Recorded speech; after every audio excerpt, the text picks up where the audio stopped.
Hello, everyone. Welcome back to That Was the Week, my weekly summary of tech news with my old friend Keith Teare, the publisher of That Was the Week newsletter. We usually end with his X of the Week, but we're going to start there. The subject of his newsletter this week, he writes his editorial about dreams and nightmares, and he begins with an X of the Week from the VC Doug Leone, who is announcing that he's going to vote for Donald Trump in the coming election as a VC. Tell me about this X. Why, Keith, you led with it?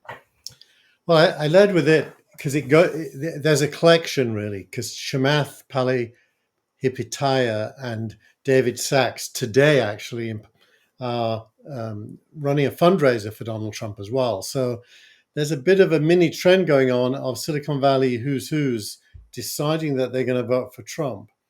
Doug Leone is an extremely well thought of Sequoia Capital investor who has in the past been pro-Trump and then deviated, said he was not going to vote for Trump, and now he's gone back. His reasoning is very vague, isn't it? Let's read for people who aren't watching. Let's read out the X. It was he wrote this on June 3rd. I have become increasingly concerned about the general direction of our country, the state of our broken immigration system, the ballooning deficit, and the foreign policy missteps, among other issues. Therefore, I am supporting former President Trump in this coming election. So he notes three things: the immigration deficit, foreign policy missteps. It's a little bit like saying, I've become disillusioned with Old Trafford, Eric Ten Hag, and the entire team. Therefore, I'm going to be supporting Wrexham. Or Man City. No, that would be Liverpool. At least Man City and Liverpool represents something you could aspire to theoretically. But so you're not, Keith. So in the editorial, you articulate your own ambivalence about voting for Trump. You say it's a big no-no for me personally.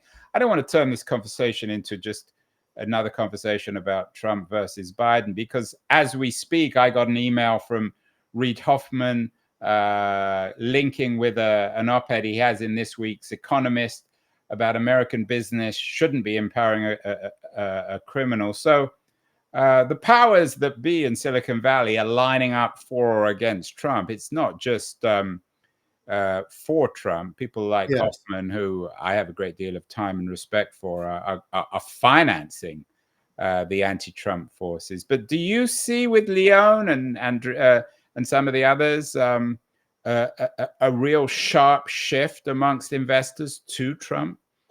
No, but I do see a greater willingness to own up to it, which is probably the only new thing here. A boldness. You mean own up? You mean sort of confess that that's where they're going to be. Well, in our mind, it's a confession, but for them, there's no need to confess. There's nothing to be embarrassed about. They like the guy. No, but that is new. I mean, I think it is new. I was pretty taken aback when the All In podcast announced they were doing a fundraiser for Trump. I mean, I wouldn't put anything past them, but that did surprise me. And, a few weeks ago, Marissa Mayer held a fundraiser for Biden. So, yes, Silicon Valley's getting drawn into the election and picking sides. The real drive of my editorial is that it's pretty hard to feel good about either side. But if you have to pick one, the lesser evil is usually the place to go. And that feels like Biden to me. It's interesting in the Leone X that he doesn't talk about tech. He doesn't talk about business. He talks about the broken immigration system that was broken before Biden. I mean, Trump didn't deal with it when he was president any better. The ballooning deficit, which isn't really a tech issue, and foreign policy missteps. So, and all of those, if you hold it on the screen, all of those are like BuzzFeed headlines. They don't mean anything. The state of our broken immigration system obviously means the immigration system is broken, but that could mean Doug Leone is basically anti-immigrant, or he could mean he's pro-immigrant and wants a better system. Who knows what he means? But given that he's voting for Trump, you got to assume that he's pretty much a rabid racist, because that's what Trump is.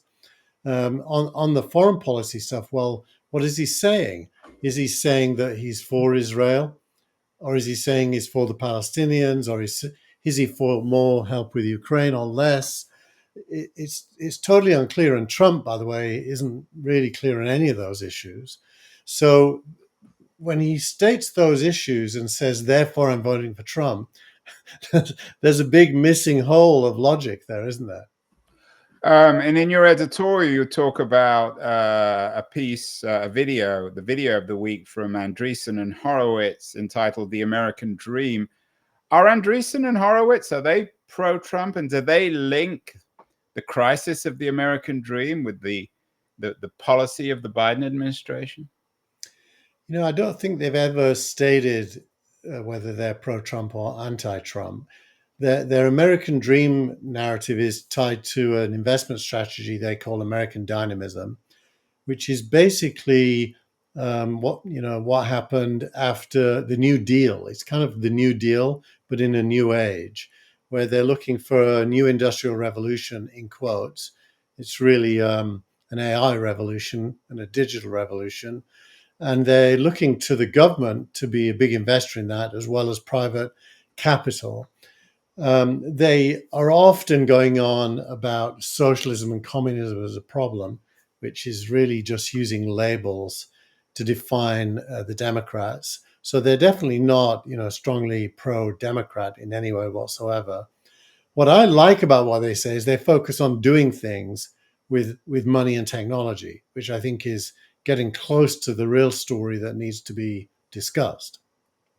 And it seems one of the things that Trump and Biden are both on the same page when it comes to China.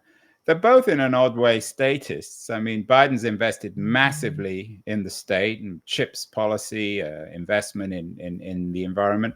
Trump is certainly no neoliberal. So is there a big difference in terms of tech policy? I'm assuming that Trump also, if he comes back to power, won't be particularly friendly to big tech, to Google, to Facebook, to Amazon, to Apple.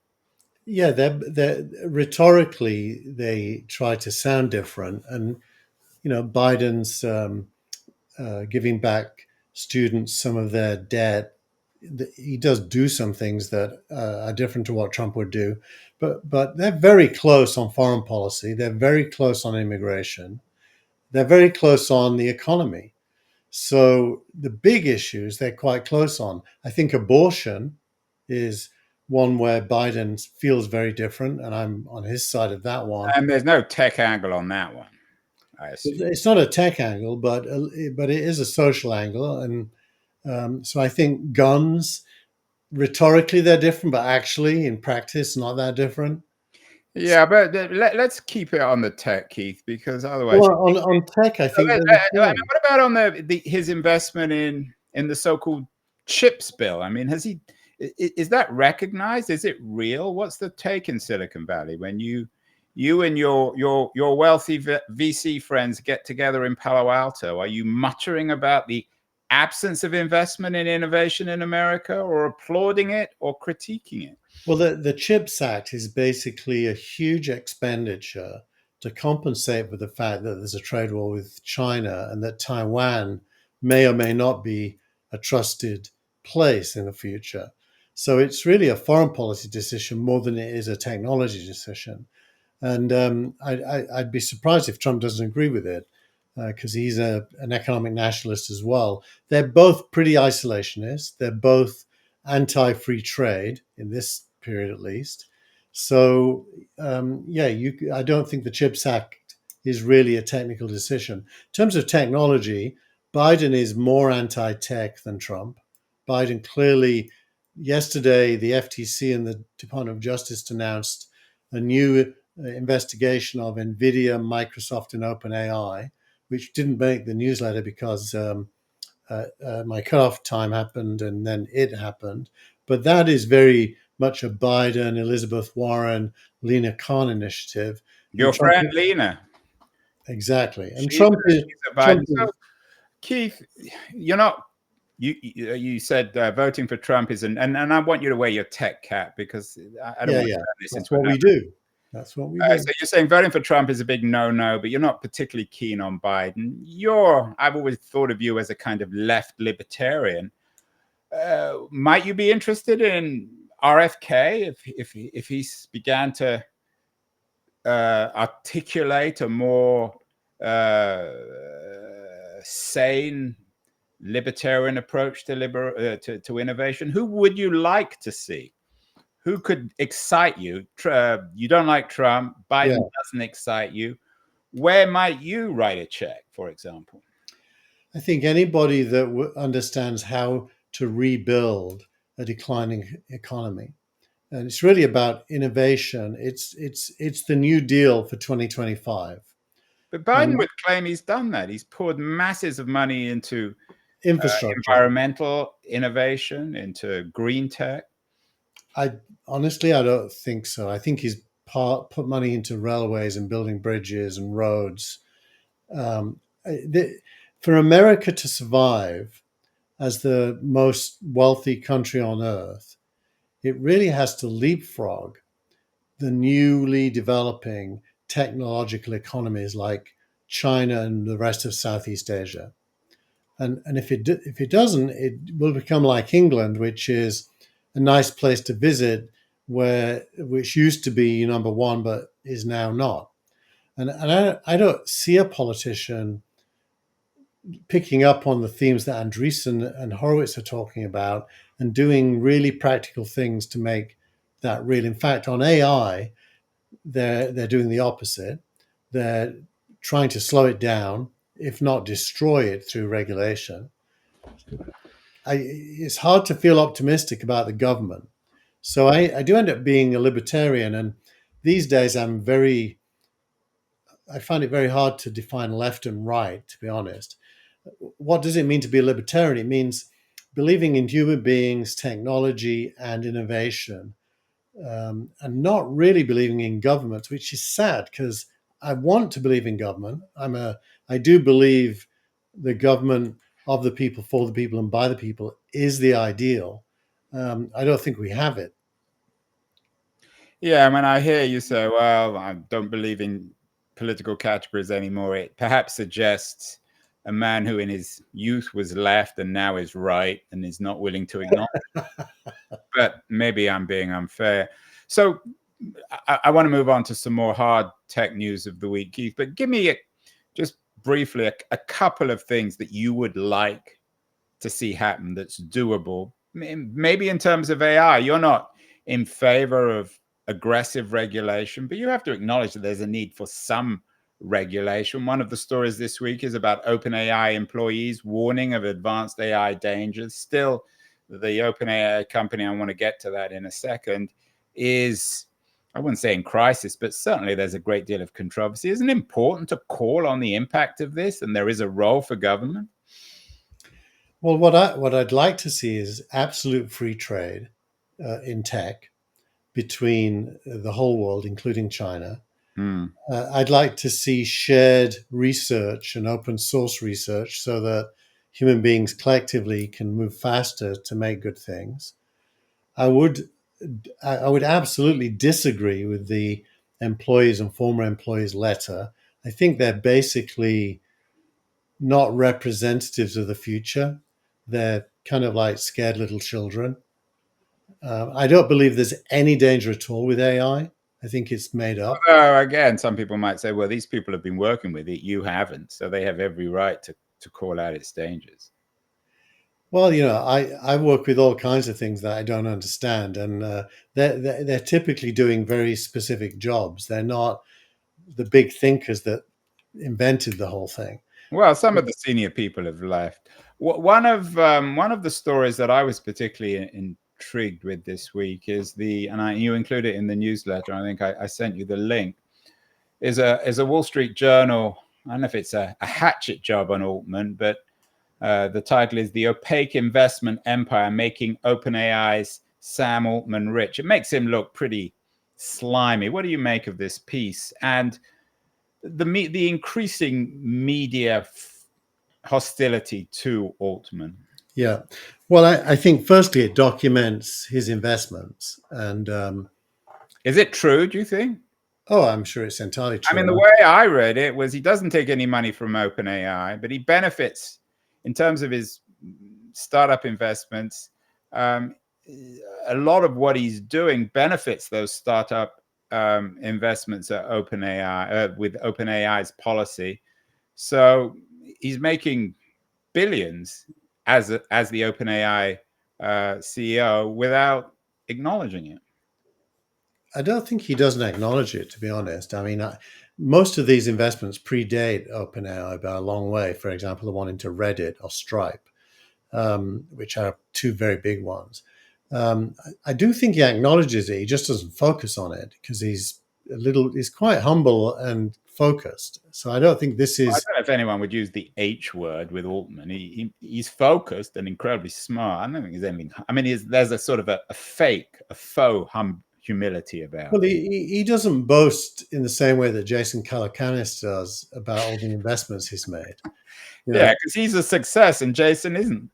Uh, Jason's a but loser. that said, honestly, I think this article makes him look like a genius. To be honest, he's built up a fantastic Yeah, several I billion agree. dollars. He is a genius. I think. Well, I don't think there's any doubt. You've always had a great deal of admiration. I mean, in a more broad sense, though. I mean, Tim Cook wasn't a VC before he became CEO. The CEO of Google. These are not VCs. Can one be a VC, an accelerator investor, and be the CEO of a company and not have these massive conflicts of interest? Well, I'd split it up a little bit. So, firstly, Sam is part of a culture, especially at Y Combinator, where it was normal for individuals to invest personally in companies that the organization also invested in.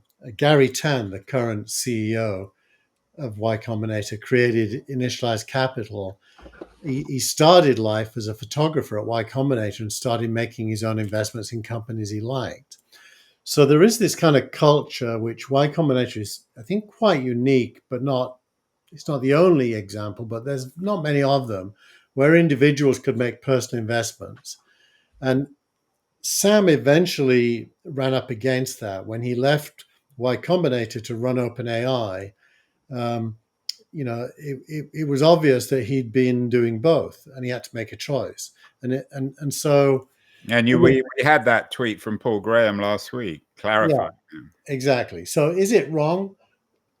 I think most venture funds would say yes. They wouldn't like Yeah. individuals to make personal investments. Is it unethical? Well, not if the entity acknowledges it and is okay with it. I didn't say it was wrong. I just think it's leading to one kind of disaster or another. Although, of course, Jeff Bezos made an enormously successful investment as CEO of Amazon in Google in what, 98, 97. So it can be done. It's quite common, to be honest, Andrew, for founders to invest in other founders, and Yeah. that's more of a positive culture when you're helping them. And the whole concept of an angel today in the Valley is really founders investing in founders. Do you think that the media, though, and the Wall Street Journal's always been reasonably hostile to Silicon Valley?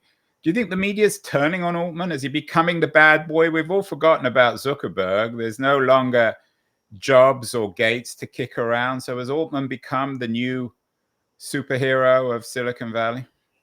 He's a hero to some people. It goes back to this whole EAC versus um, altruism thing.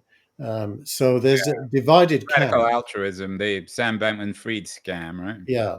So there's divided camps, but it does feel to me. I mean, you're a fellow Brit, so tell me if you agree with this. But in Britain, as it began to relatively decline, it was quite common to pile in on successful people. And America didn't used to be like that. It feels as if the more successful you are now in America, the more enemies you're going to make. And the more brash you are with your opinions, the more enemies you're going to make.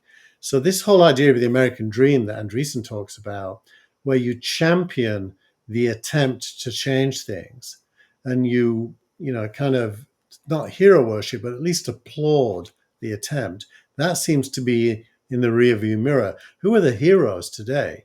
Well, Well, it may be true on Altman, although I don't want to have another Musk conversation, but I think Musk is beyond the pale. I think he's a profoundly I mean, I know you prefer him certainly to me, but I think he's a profoundly objectionable character.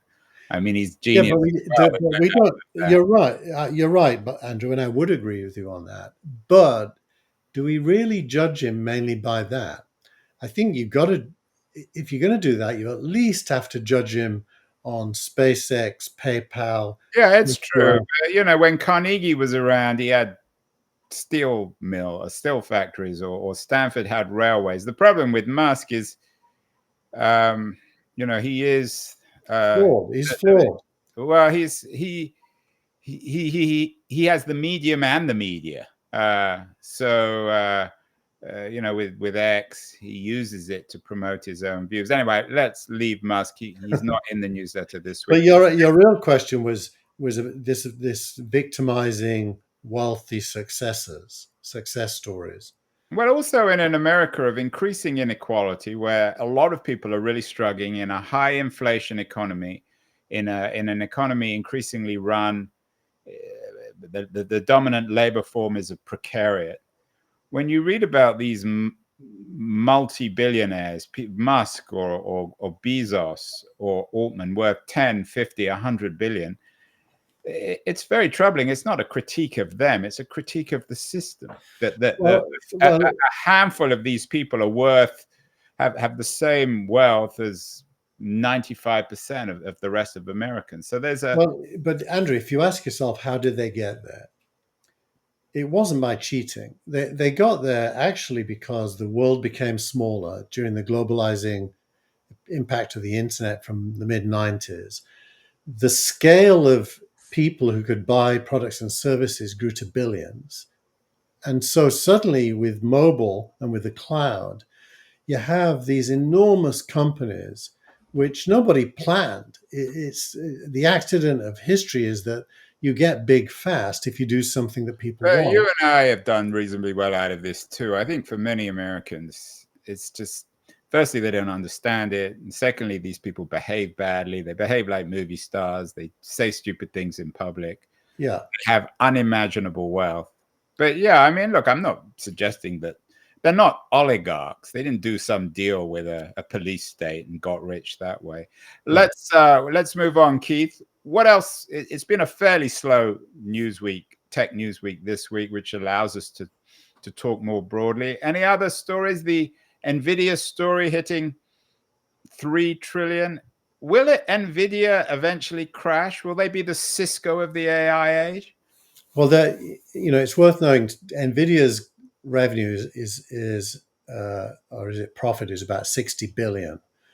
Apple's is 400 billion. And NVIDIA is worth more than Apple because it's growing fast. Currently, at least. Currently worth more than Apple, even though they're the world's second most valuable company after Microsoft. It's astonishing. Yeah.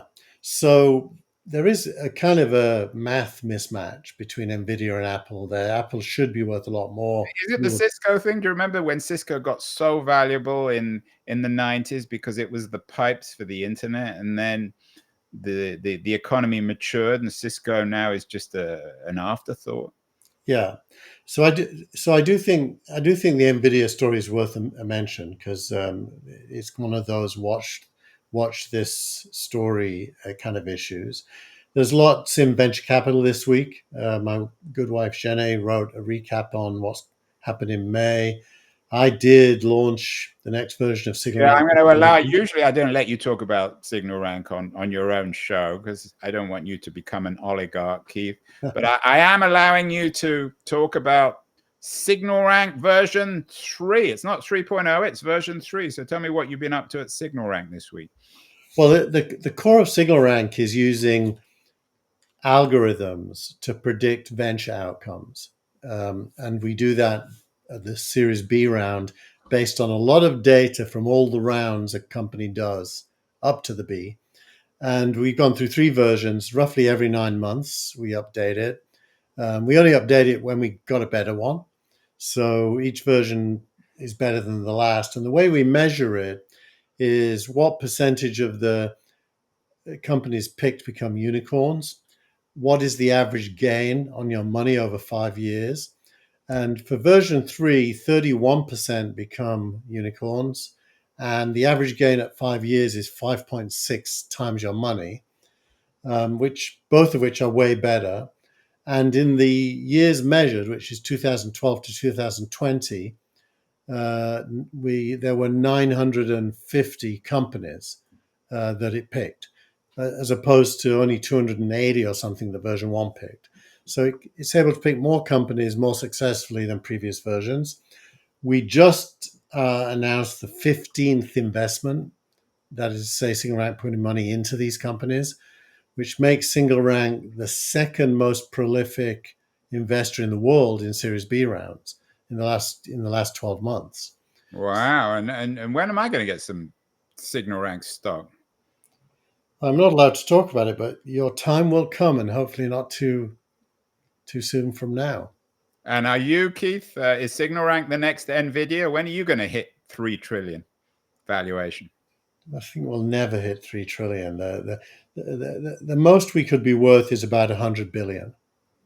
Well, we'll take that. Finally, we've done our X of the week, which was Doug Leone's willingness, announcement that he's going to vote for Trump. I'm not sure why he needed to announce it on X, but your startup of the week is an interesting one, and I think speaks of I know you have a particular interest in the economic vitality of the sporting industry. There was a piece in the Journal this week about the NBA nearing a $76 billion TV deal. So why is it the NBA or the TV companies that are the startup of the week this week? It's the NBA, because if you can get somebody to pay you $76 billion for 11 years worth of basketball, you're doing something right, aren't you? It's not my favorite game, I have to say, basketball. It's the opposite of what Americans say about football. Too many baskets, not enough competition, as opposed to too few goals. But this is an amazing deal, and it's happened because Amazon, NBC, and ESPN have competed for it. And it's at a time when the TV industry is in crisis. So it's a huge, huge deal for an essentially American sport. Although it's a global sport, I mean, there's a lot of interest around the world in it because American teams are so much better than everybody else. Right, but it doesn't really compare to football, soccer. So what's the English Premier League? What's the value of their TV deal comparatively? If the NBA got a $76 billion deal, what should the Premier League be getting? Well, exactly. The Premier League equivalent over 11 years would be something close to 10 billion. So only 1/8 of this number. So they're underselling the Premier League by a lot. You should run it, Keith. And why is this a tech story rather than a media story? Will we be able to watch quote unquote TV online? Will most of this stuff get streamed? Yeah, absolutely will. ESPN is moving to being primarily streaming, and that's already true, of course, with Amazon. So this is going to be streaming. Well, finally, Keith, I know you're an expert and a lover of American basketball. Who's going to win between Dallas and Boston? Do you care?